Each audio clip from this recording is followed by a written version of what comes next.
Hello to anyone who is joining us, who is watching today's Bible study after the fact. We are so glad that you are. And let us pray. Bountiful God, you send sun and rain to the righteous and the unrighteous. Let your grace fall upon your people. Enable us to love our enemies and pray for those who persecute us, so that we may truly be your children. Through Jesus Christ, our liberator, who is alive and reigns with you in the unity of the Holy Spirit, one God, now and forever. Amen. Amen. Amen. Hang on one second. I'm still trying to make it so that I can see you all, because it's no good to see the slides if I can't see you. You're more important than the slides. Okay. All right. So now it won't let me advance.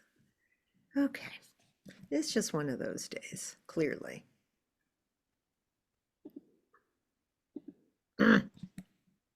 There. All right. Thank you for your patience. All right. I wanted to share this painting that Mark sent to me.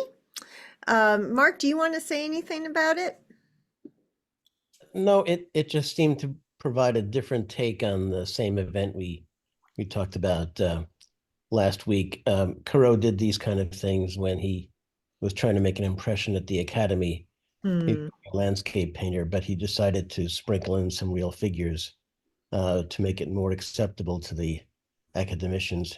But this struck me as being an interesting take on it. The desolation of the desert and the angel flying in for rescue struck me as being a different take on the events that we talked about last week.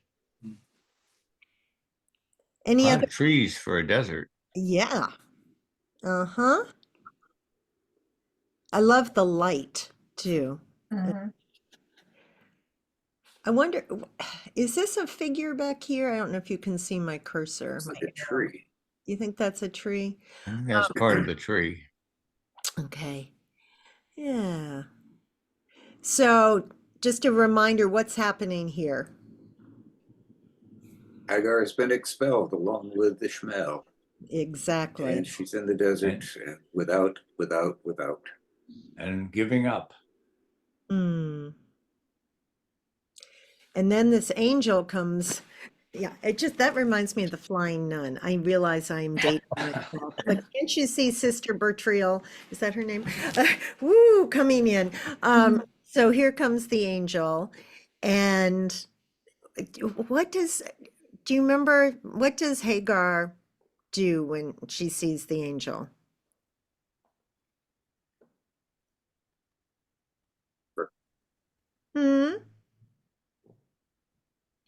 Uh-oh, are we frozen again? I don't think so. Okay, here you are. Just out of I just ideas. don't remember. Well, remember, Hagar names God, the God who sees me. Oh, yes. And so it's one of the many reasons I love Hagar, because here she is, the so-called outsider, who is the one who has this intimate encounter with God and names God. So I think this is a wonderful painting. Thank you so much, Mark, for sending it along. Okay, so then last week we started reading Genesis 18, and we heard the story of Abraham entertaining the angels, and I couldn't help but quote the book of Hebrews, the 13th chapter, that begins with, "Do not neglect to show hospitality to strangers, for by doing that, some have entertained angels without knowing it." And of course, that is a reference to Genesis 18 and Abraham entertaining the angels at the door of his tent. And so here's Rembrandt's version of this, and I wondered if anyone had any comments or observations or wonderings about it. Pretty substantial looking isn't it? tent. Oh, yes. Yeah.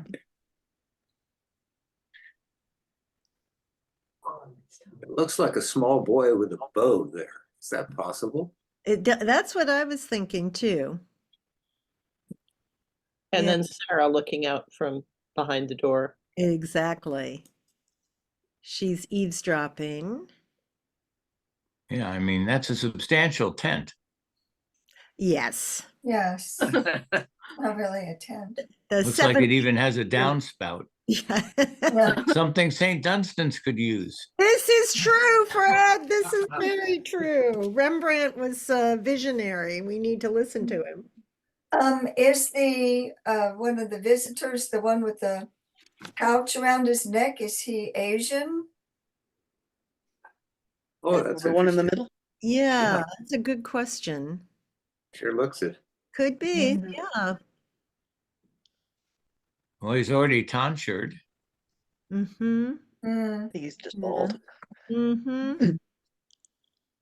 Actually, they both are. I'd say Rembrandt said, I'm gonna do it my way. Yeah. As he often did. Yeah. And what did we say about these three angel visitors last time? Do you remember? Well, looks like the one in the middle actually has wings. Doesn't it look like to his right? Oh, Mhm. oh, Yeah. Yep. yeah. And I think Yeah. this guy here might Oh. as well. It's hard to tell just the way the etching is. Mhm. And then this guy looks like he's sitting in the floor. I was wondering what was happening to everybody's bottom half. Yeah. It's an interesting depiction. So who are these three angels taken to be?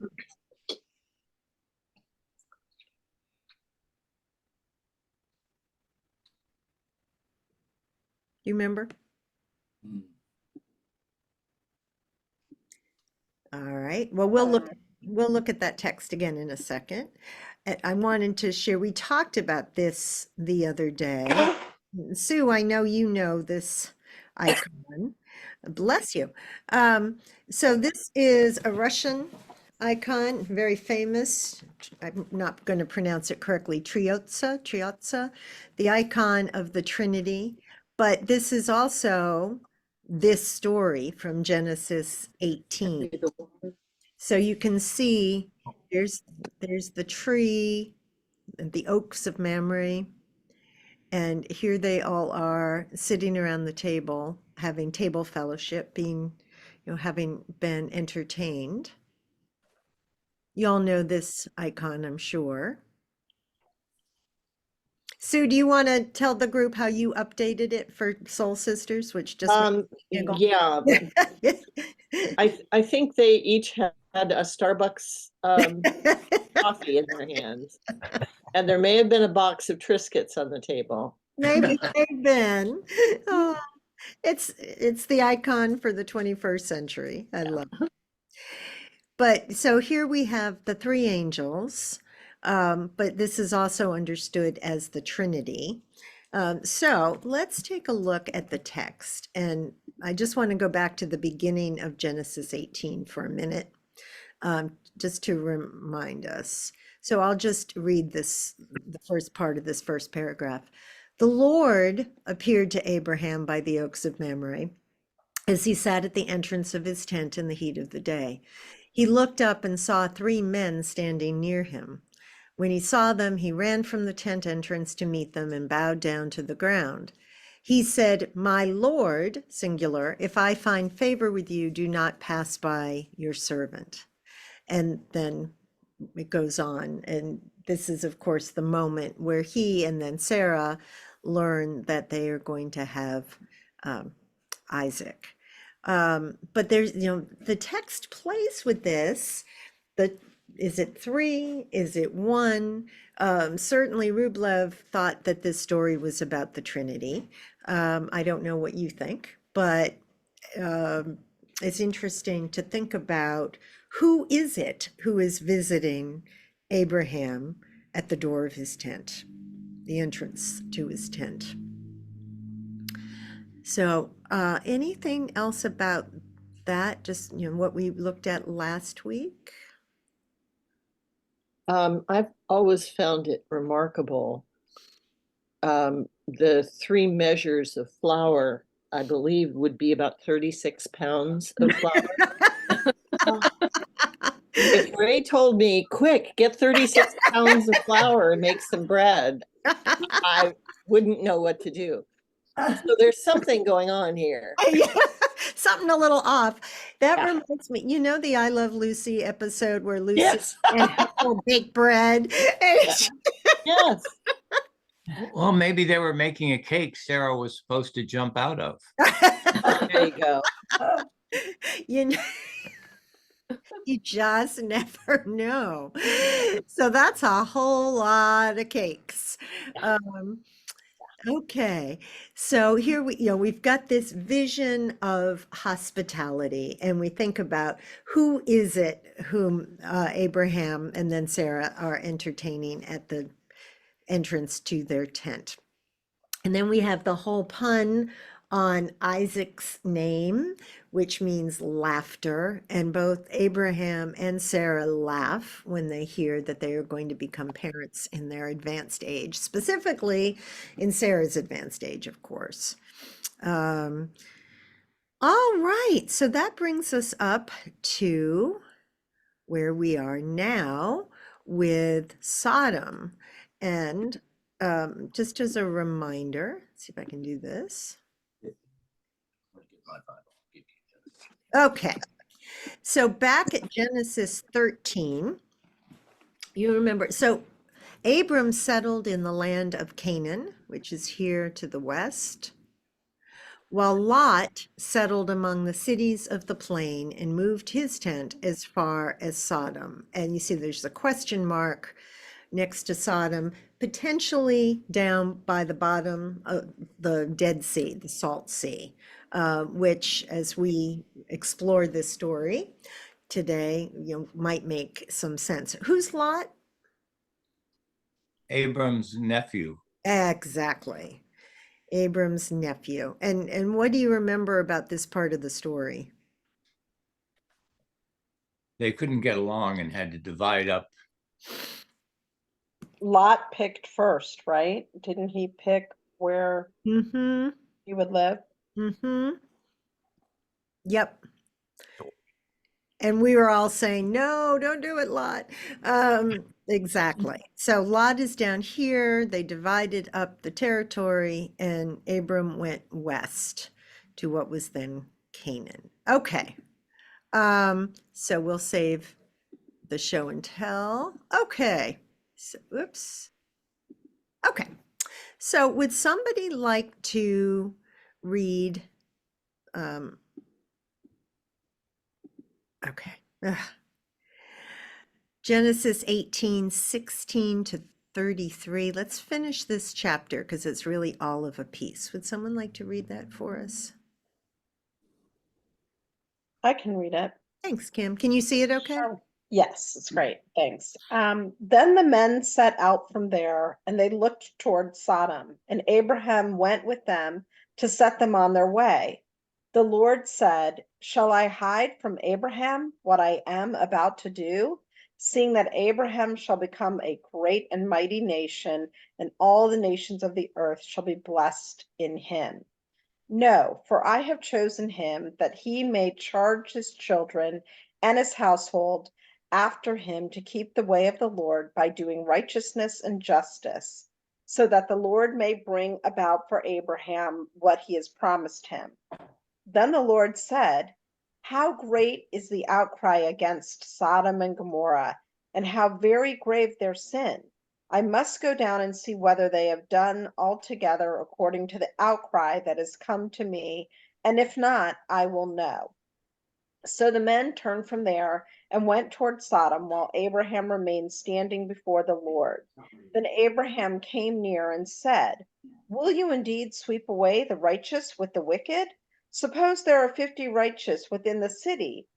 Will you then sweep away the place and not forgive it for the 50 righteous who are in it? Far be it from you to do such a thing, to slay the righteous with the wicked, so that the righteous fear as the wicked. Far be it from you. Shall not judge of all the earth do what is just. And the Lord said, if I find at Sodom 50 righteous in the city, I will forgive the whole place for their sake. Abraham answered, let me take it upon myself to speak to my Lord, I who am but dust and ashes. Suppose 5 of the 50 righteous are lacking. Will you destroy the whole city for lack of 5? And he said, I will not destroy it if I find 45 there. Again he spoke. Suppose 40 are found there. He answered, for the sake of 40, I will not do it.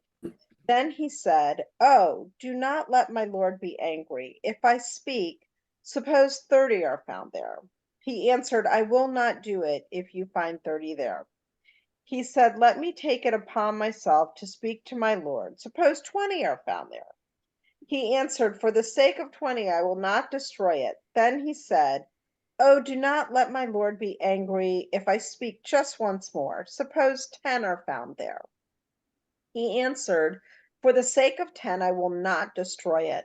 And the Lord went his way. When he had finished speaking to Abraham, and Abraham returned to his, does that say place? It does. Okay. Thank you, Kim. So great story. Let's dig in. What's going on? What do you hear?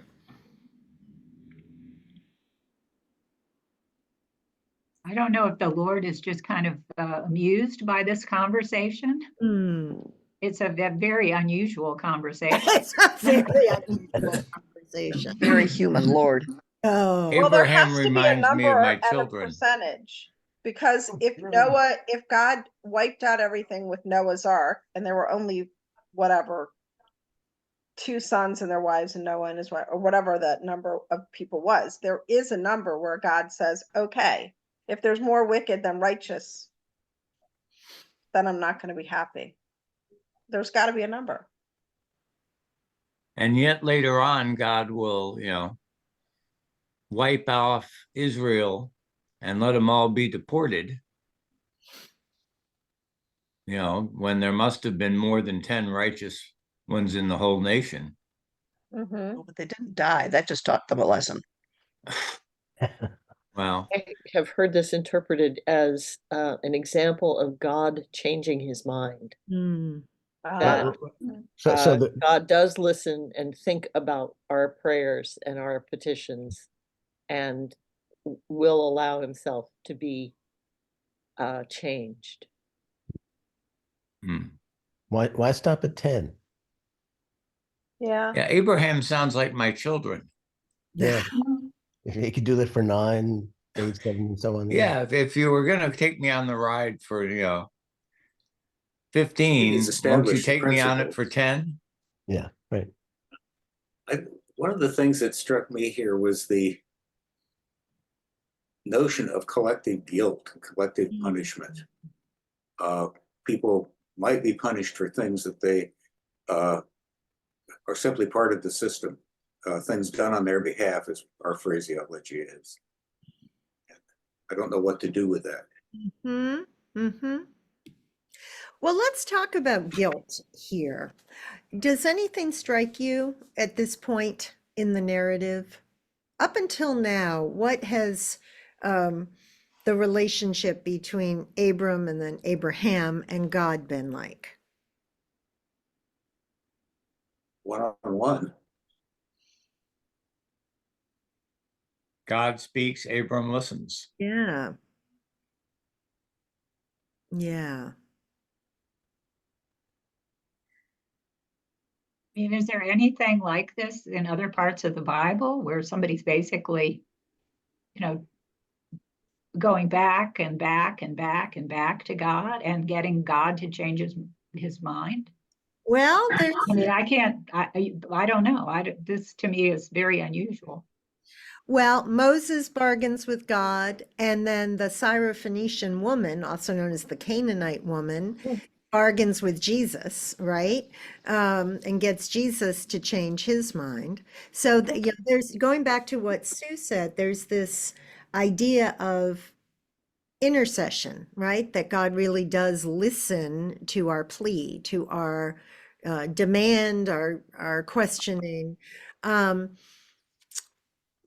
I love this moment at verses 17 through 19. Shall I hide from Abraham what I'm about to do? So, this Hmm. interior monologue we get into God's own consciousness, which I think is remarkable. Seeing that Abraham shall become a great and mighty nation. And of course, by the way, who has access to this to write it down? Just asking. And all the nations of the earth shall be blessed in him. No, for I The have dramatist. exactly, that he might charge his children and his household after him to keep the way of the Lord by doing righteousness and justice. Huh. Up until this point, what have we heard about righteousness and justice?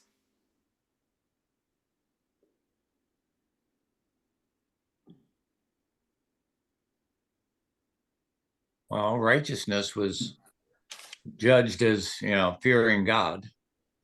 But in the text, thus far, what have we heard about righteousness and justice?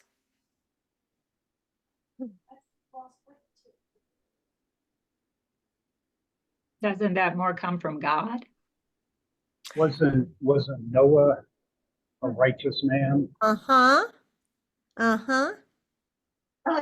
Was it more, and the righteousness seemed to me more the keeping of the commandments to the very technical letter of their law. Ah, great. Problem. Have the commandments been given yet? Ah, so what we're seeing here, and Sue talked about it when I said, how do we know what God is thinking? And she said, it's the dramatist.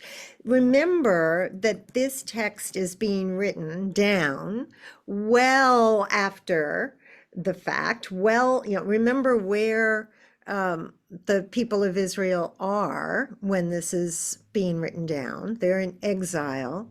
So the commandments already have been given at the time of the writing, but not at the time of the story. So this whole question about what righteousness and justice look like, that ought to get our attention because, and we've talked about this a little bit before, when talking about, well, why doesn't Abraham trust God? Well, Abraham hasn't been told to trust God, so we're kind of overlaying it's a little bit anachronistic, and of course it is, because we can't help but read the text that way. But at the level of the story, it hasn't really been explicated what righteousness and justice look like. And then the next verse, how grave their sin. Huh, sin. Huh. Yes, obviously we had Adam and Eve, we had um, the people at the time of Noah, we had Noah's son who looked at his father's nakedness. We had all these moments, but what does sin look like? That hasn't really been explained. What about As the sense of covenant at this point? Mm-hmm. That I've heard righteousness being talked about in terms of being in right relationship with Mhm. God, as in honoring the covenant, And what would that look like? That's a great point. What would, putting the relationship with God first. okay. Okay. There's almost a Job flavor to this. Justice is whatever God says it is. You don't question what's going on. Oh, you're advertising new churches. Um, let's see. Hang on. Let's just see what justice and righteousness. Okay. So righteousness, sadaka, justice, righteousness. I love how righteousness is defined as righteousness. Don't you love that? Righteousness. It's a very righteous definition. Exactly. Truthfulness, righteousness of God's attributes. So righteousness is that which we would attribute to God. Yeah, that Circular. really doesn't help us at all. And let's see about justice. Mishpat. Justice is judgment, rectitude, right, privilege, due, proper, fitting, measure, fitness. So these are all, but in order for someone to act justly or rightly, there has to be a measure against which, there has to be, no, that's not the right word. There has to be an absolute against which they're measured, I guess is what I'm trying to say. And that's not clear in the text so far. Their sin is exceedingly grave. Kata'ah, condition of sin, guilt of sin. But again, what does it mean? I have a question. Were the dietary laws in place, or were they eating juicy barbecue from the pig, or Well, again, the dietary laws come later, but by the time Genesis is written down, they were already in place. So see, there's that chronological lag. Right? it's really hard because you're kind of retrofitting. Exactly. Trying to figure out exactly. And that's what I'm asking about is, so how do we understand this text in the time it's supposed to have happened, when it was written with a different set of mores in place of, the commandments, going back to that. I kind of think, oh, go ahead, Betty. No, you go Sorry. ahead. Fred. Go No, ahead. Goodell lived a considerable length of time later than this was written, but he's famous for his thesis that basically you can't validate a system from inside it. Mm-hmm. And the only one that is outside of this system is God. Mm-hmm. Mm-hmm. So, only God can validate justice and righteousness and many of these other things that, when we try, have circular definitions. Well, as we saw when we looked at the Hebrew, right? But the question is, how do the people know that they are transgressing if they have not been told what it is to transgress? That's my question. So it's, we just have to bear that in mind as we're reading the text. Someone else was going to say something. I'm sorry. Well, if I may, I'd like to bring up a Netflix series, Stitzel. And I know that Chuck and Jackie saw that, and it was about the ultra Orthodox. Oh, It was a wonderful. It was a drama, and it was one of the best things I've seen in years. And their definition of righteousness was, even after all this time, they're living in modern day Israel. They'd say, like, when the boy wanted to bride, well, go talk to so and so. His daughter is a righteous woman. And my wife is a righteous woman. And what do they mean by that? They meant following all the rules. They didn't mean that they were writing great theology or doing miracles or even good works. It was just follow the rules. excellent. Excellent.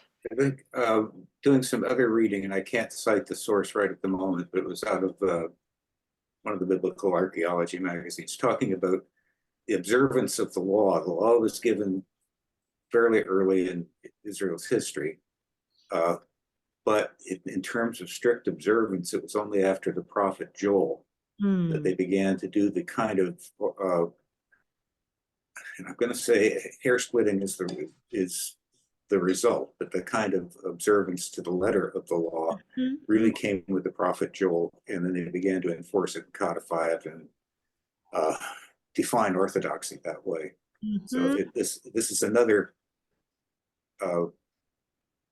chronology problem, in that the observances that we see today have not always been in place, were not in place while this was all being written. Although the rules were there, the definition of righteousness wasn't dependent on.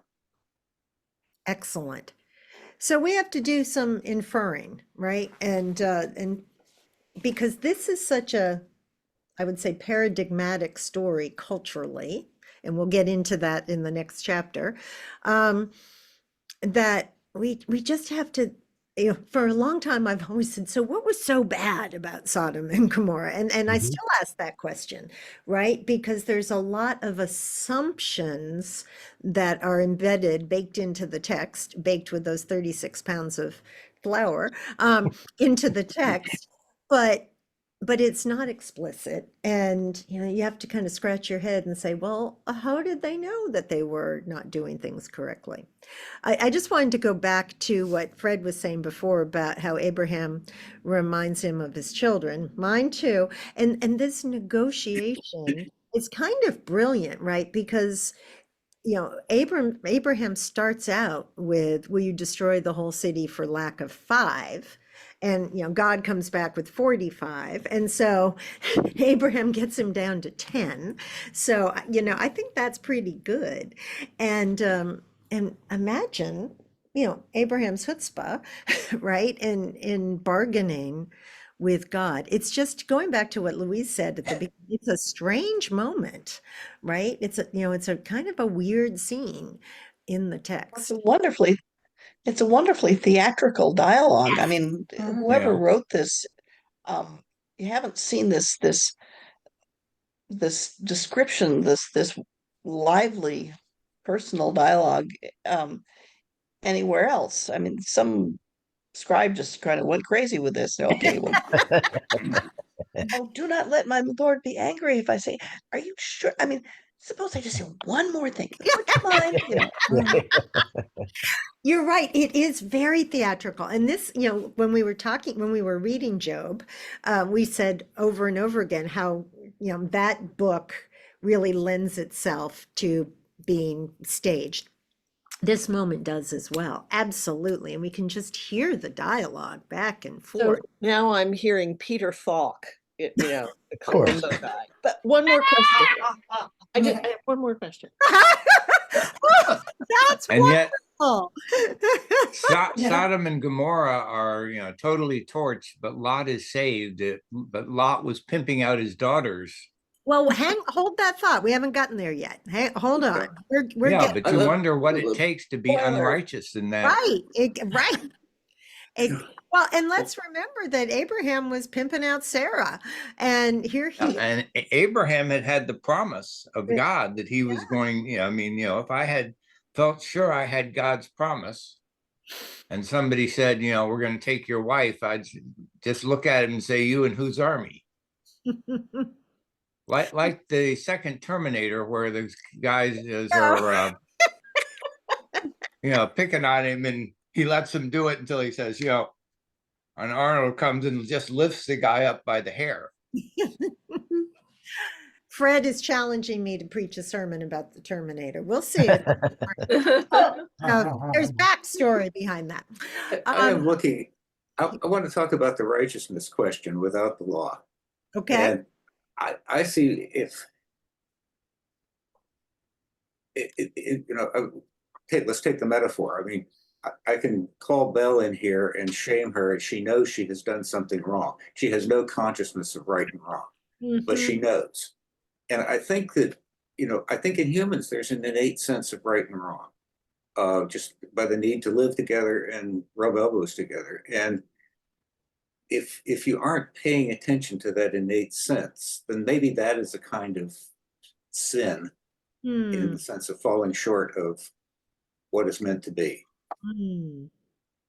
Excellent. I actually think there are people who do not have a sense of right and wrong. And it's like a color blindness. Their brains just don't have that filter. I agree. Sociopath. agree. It may be necessary to be taught that to some Well, extent. I think it's I really know, think at the some people cradle. have it and some people don't. There are some brain studies on people who are psychopaths Yeah. that show a very different brain structure. So it's really, it's an intriguing question, but But after I the don't think we apple, can aren't count we on people expected? to have a sense of right and wrong. Hmm. Yeah. But after the apple in the Garden of Eden, isn't that our responsibility to have it rather than not? That's a good question. Yes. Yes. I think that it all started there, and there are rules, whether they were handed down formally or not. There have to, and I don't know the Bible well enough to say what they are, but that qualified as righteous or not righteous. You know, listening to these, don't eat the apple or that kind of thing. Well, what was, not an apple, but what was the sorry. problem with eating the fruit of the tree? What did God not want Adam and Eve to do? Because then they could see. They would have shame. Their eyes right? were opened. And their eyes were open and they could see what? They could see they were naked. Okay. Mhm. It's the tree of the knowledge of Good and Good and evil. evil. Yeah. Knowing right from wrong. Yeah. right. Exactly. And so that metaphoric story, that mythological story, what does that suggest then? So as this was written into the book of beginnings, the book of origins, that we weren't supposed to know the difference between right and wrong, But we do now. but we do now. Mhm. Mm-hmm. But we were punished for doing that. So yeah, think about all of that as we read this text. Has And- anybody else read Mark Twain's The Mysterious Stranger? I Not don't for a long think so. time. Long time. It deals with many of these issues because the stranger is an angel who really doesn't know right from wrong and destroys people on a whim, Mm. but it's not sin because he doesn't know. Wow. Oh, that's interesting. I don't think I've ever read that. I love Just off copyright, you can probably find it on the web. Yeah, no doubt. No It's doubt. a novella, I think, more than a short story, but less than a whole book. Well, that would be worth a read. Thank you. Well, let's move on and take a look at the next chapter because we've been sort of setting ourselves up for it. Would somebody like to read this paragraph? This is the one that Fred was referencing a minute ago. Sure. Thank you, Fred. The two angels came to Sodom in the evening, and Lot was sitting in the doorway of Sodom, in the gateway of Sodom. When Lot saw them, he rose to meet them and bowed down with his face to the ground. He said, "Please, my lords, turn aside to your servant's house and spend the night, and wash your feet, and then you can rise early and go on your way." They said, "No, we will spend the night in the square." But he urged them strongly, so they turned aside to him and entered his house. And he made them a feast and baked unleavened bread, and they ate. But before they lay down, the men of the city, the men of Sodom, both young and old, all the people to the last man, surrounded the house, and they called to Lot, "Where are the men who came to you tonight? Bring them out to us so that we may know them."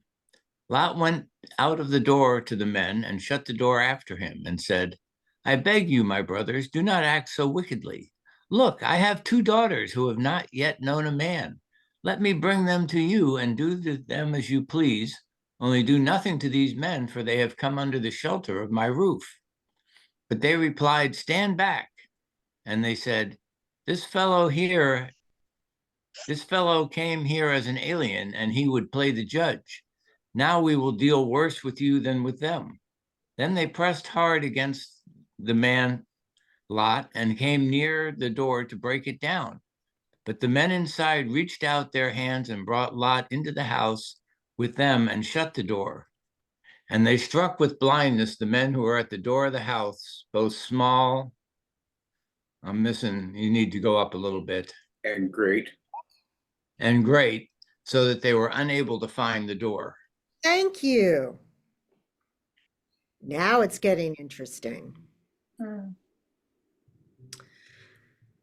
So, what do you want to talk about?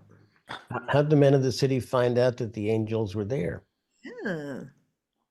And there are only two angels now. And why did the daughters not have his protection? Good. Well, because They've been under the women don't house, count for under his anything. roof longer. Yeah, And they're chattel. What? Yeah, they don't count. Yeah, I Sue, think, sorry, I think the question to me is, was the sinfulness of the men of Sodom that they wanted to assault men?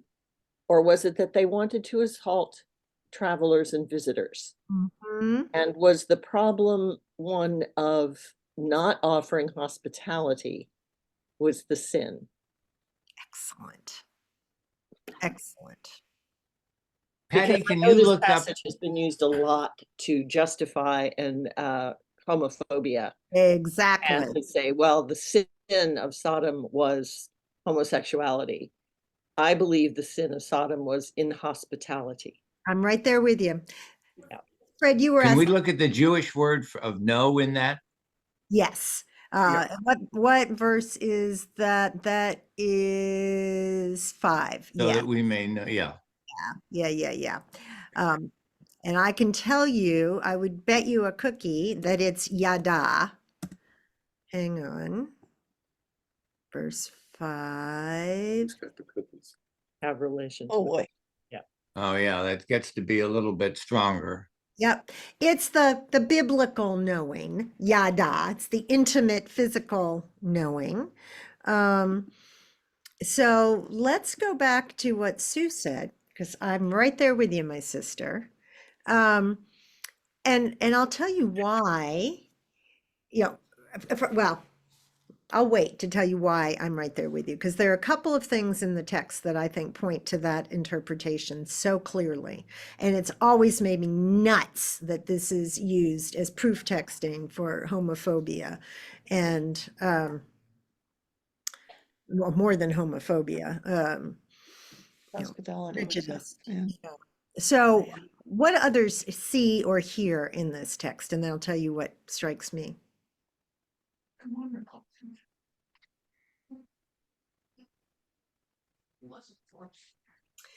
Sorry, Well- Patty, could you repeat that? I've been having a side argument with my husband, or an argument. It's a Well, that discussion. happens. That Enjoyment. my question is before I weigh in on what I see in the text that makes me interpret it the same way Sue does, I want to make sure that others have a chance to comment about what they see in here. I don't want to lead the witness. Well, just because they're using the same verb as to have sex with, I think I'm inclined to agree with Sue a bit about lack of hospitality, but also xenophobia. I mean, Mhm. these are aliens. We want to we want to know them. We want to say hi. We want to get acquainted. We want to string them up from the nearest live oak tree. That's the They point out that hospitality Lot thing is an rather than. alien also. Yep. Oh, boy. Yep. This fellow came here as an alien. So I think that's one of the places that I think points, one of the places in the text. Mark says, have to check out early today. See you next time. Okay. Hi, Mark.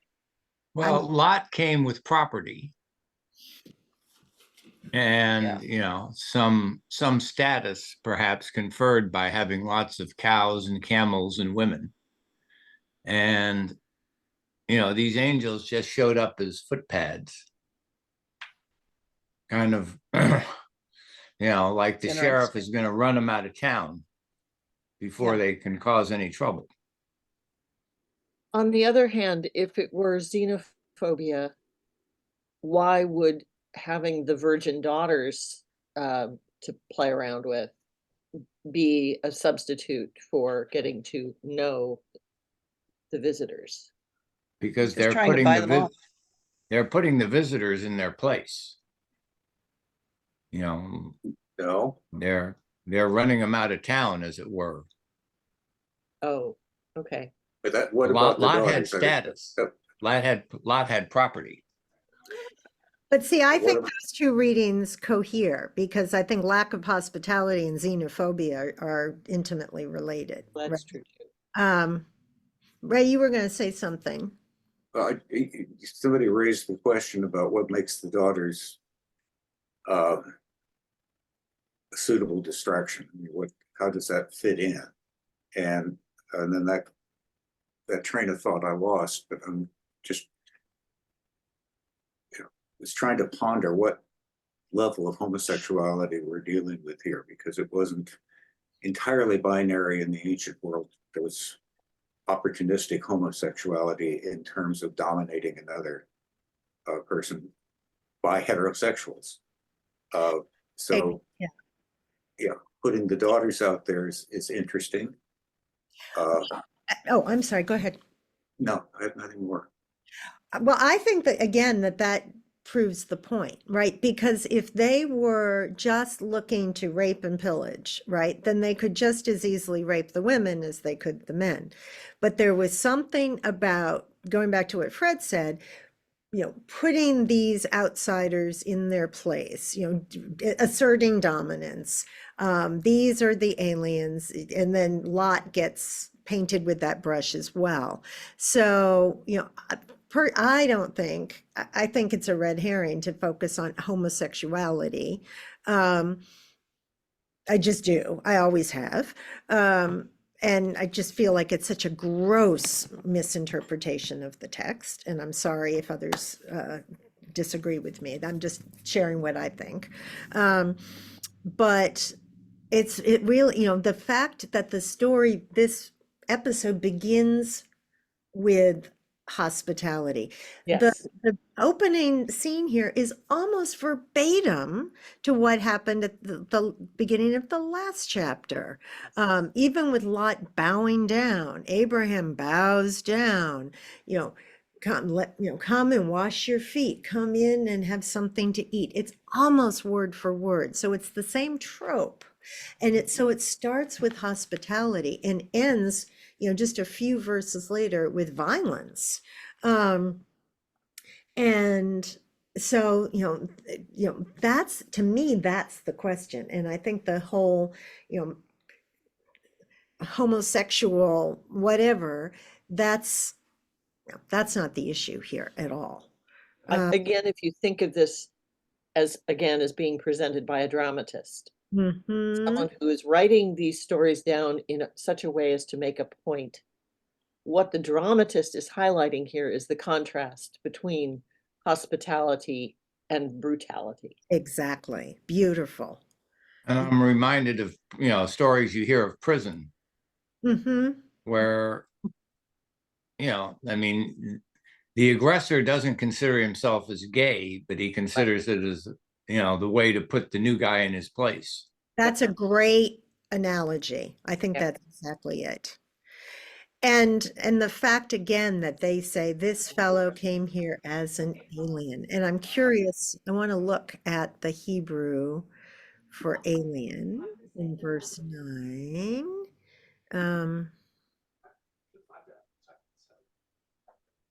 Sojourn, stir up trouble, strife, quarrel. And there's a hint of fear in there. Okay, so that's an evocative word, isn't it? And, going back to the beginning of this session when we were looking at the painting that Mark shared of Hagar in the wilderness, Hagar's an alien too. What happens to aliens in this text, right? They get kicked out into the wilderness. They get, the threat is of brutality. And so that's a very interesting question about who belongs and what is the call to be hospitable. I think this is a really interesting text for reasons much other than what is normally known for. I think that verse 8 kind of says it all, the end of verse 8. Do to them as you please, only do nothing to these men. And here's the the important part, for or because they have come under the shelter of my roof. So now they are sacrosanct, and hospitality, those whom you show hospitality to are under your protection. Beautiful. Yeah.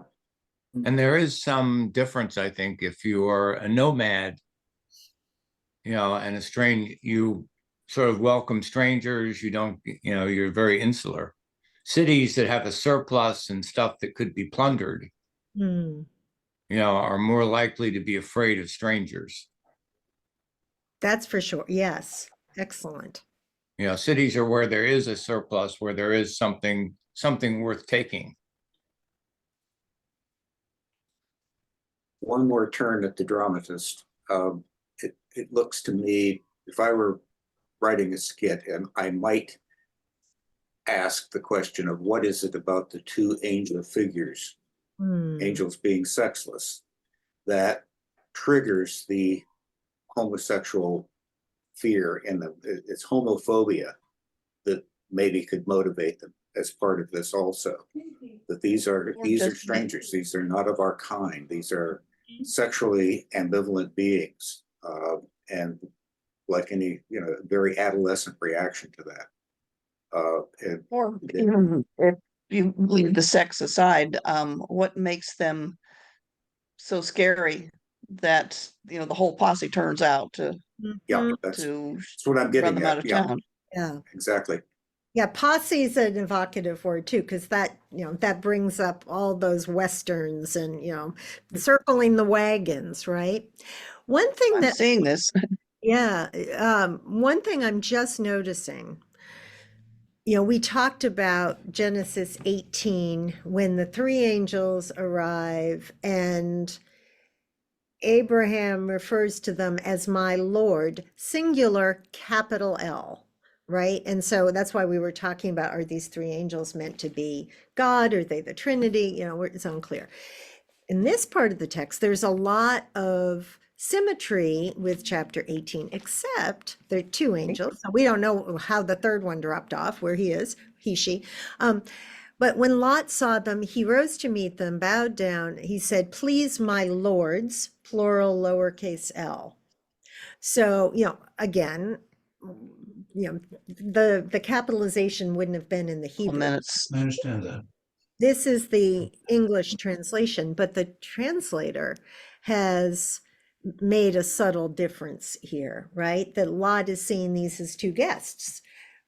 Abraham, his uncle over in Canaan, might have seen them as God, but Lot's not seeing them as God. And still, his urge is to protect them, right? To give them hospitality, to give them shelter. That's just interesting to me that I hadn't noticed that before.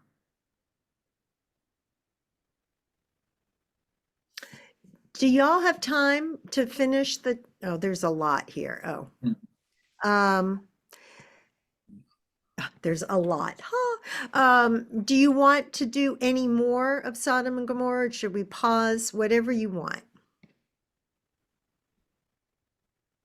I'd like to pause. Yeah. Yeah, because I'm afraid we won't do it justice if we push forward now. I have a question. Why offer protection at the expense of his daughters? Ah, Is it to show that, like we were talking about before, that you guys were saying, this is not about sexuality? Is it to show that they don't take him up on that offer because it's not about sexuality? I mean, why is that piece in there? It seems so unfatherly and so, whatever it is. And I the think that feminists that on is the a screen. modern concept of fatherhood. I think at the time this story was being told, daughters did not count. Mhm. And it is one of the things I find most upsetting about this text. But there must be some value into them being virgins because he's saying that, he knows that there's something of value. I don't know. Value, right, value in terms of commodification, not value in terms of Mhm. inherent worth or purity, I think. There's Yeah. less value to the girls than there is in giving up someone to whom he has offered his protection and who is under his Mhm. roof. Yeah. That probably would cause him to lose all dignity or all, a great deal of status in the community. I think that's right. This reminds me of a story that I heard, a true story, that there was like a ferry that went down near a nation in Asia. And they were very religious. I believe it was the Muslim religion, but whereas, oftentimes in our side of the world, we put the women and children on the boats first to save them. When the ship was going down, they give the life preservers to the women and children last, because the men are seen as the higher value to save. And it seems like that in this space, that I And the guess men carry the family line. yeah, and they're the breadwinners, and they're Mm-hmm. it's A interesting. virgin is worth a lot of money because, as you said, she's a commodity, and if she is a virgin, then she is marriageable to and someone rich and will get a nice bride price. Beautiful. So in Okay. a way, it's sort of like, I'll give you these 2 camels, or you can have my 2 virgins. Mm-hmm. Well, and also if you have sex with a virgin, the child is yours. Mm-hmm. So again, it secures the male line.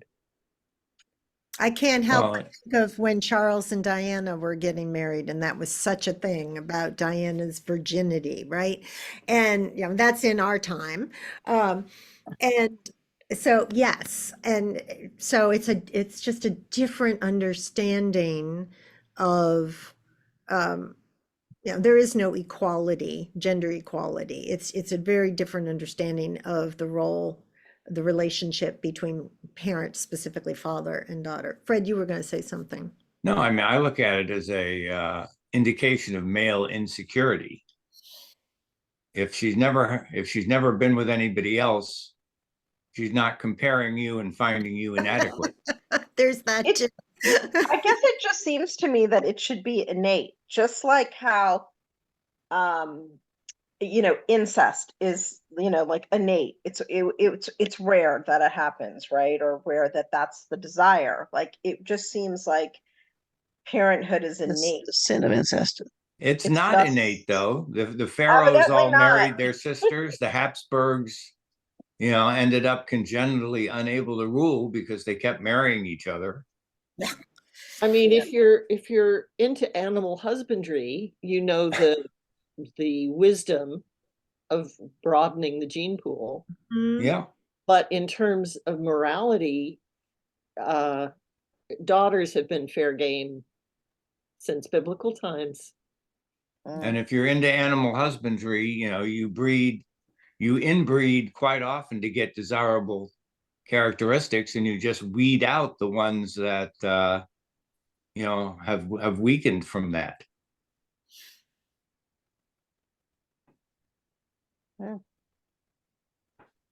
But the cattle don't have lawyers. These days, I think they do. Ones that aren't even charging them.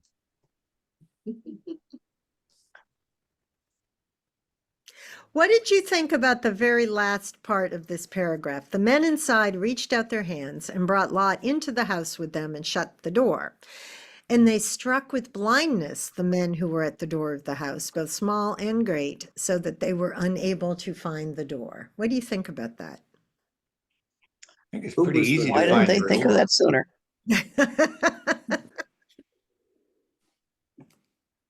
I mean, if that's good defensive move, they should have done that before he started offering his daughters.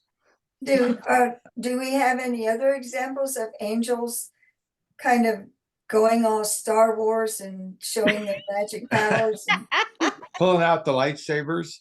Well, you Yeah. remember the Acts of the Apostles. Some interesting things happened. oh, yeah. Prison When doors. they went to throw Jesus off the cliff, Mhm. there was a fog and he just walked away. Mhm. I think it Yeah. wasn't Zechariah that was struck dumb Mhm. Yep. by an angel. Okay. So we have these interventions, right? Mhm. All right. Well, I'm hearing a desire to stop here, which it makes sense. It's 11:42. It's been a great conversation. So next week we'll pick up with the destruction of Sodom and Gomorrah, and that will also be really interesting. But thank you, and thank you to Sue especially for launching the conversation about the different way of interpreting this text, which I 100% agree with, not surprisingly. But yeah, it's real. There's so many clues in the text about what this is really pointing to, what this is really about. And it's disturbing, and I will just name that as, especially given the daughters, right? That it's really an upsetting text. And again, Abraham pimped out Sarah. Not that doesn't justify this at all. It's just another example of culturally, what happened. And that wasn't considered a bad thing. And the one who, when Abraham pimped out Sarah, it was Pharaoh who got in trouble for it. He suffered the consequences, not Abraham. It's like, interesting.